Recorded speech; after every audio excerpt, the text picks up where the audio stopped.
Maybe that's the new moniker, if you like, putting fingers DeSantis. It doesn't quite roll off the tongue like Ron DeSanctimonious, but we'll see where that goes. Interesting to see Donald Trump. Yeah, we've seen these ads. I actually thought his speech to the nation at Mar-a-Lago was quite low energy for him after he flew to New York. And he's been pretty quiet since. What's that all about?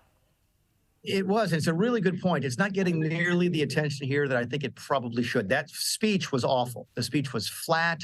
He had a tremendous opportunity, Laura, because the day went much better than I think anybody expected for him. The charges turned out to be as weak as even his strongest supporters thought they were going to be. So it should have been a victory lap of sorts in that Mar-a-Lago speech, and it wasn't. And the best sort of analysis that I've seen from folks who know Trump is that he's bothered by it. He's bothered by the fact he's been charged criminally.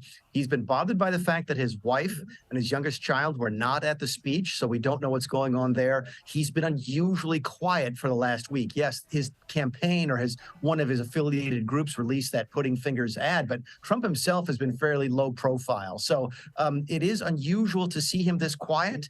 And I cannot help but wonder if some of those insiders know exactly what they're talking about, that Trump is more put upon by this indictment than people realize. Yeah, it seems, I mean, he's a confidence player. He always is. He feeds off a crowd. He feeds off praise.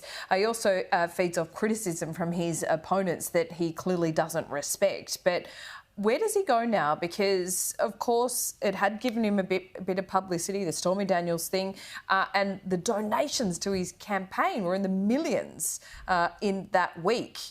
Money's not going to be an issue here, but if he's going up against someone like Ron DeSantis, does Ron DeSantis look more like a clean skin to normal Republicans?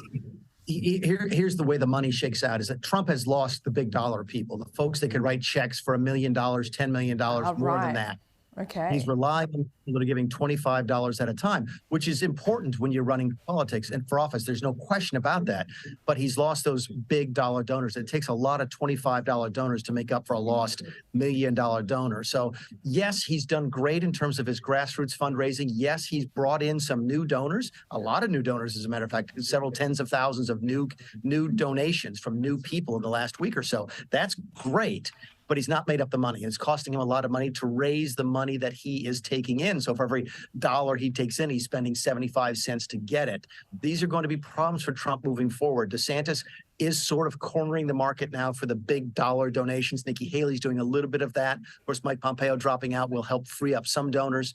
But the money will continue to be an interesting issue over the course of the next 3 to 6 months. Yeah, it certainly will. Great to talk to you as always, Mick Mulvaney. We'll see you soon.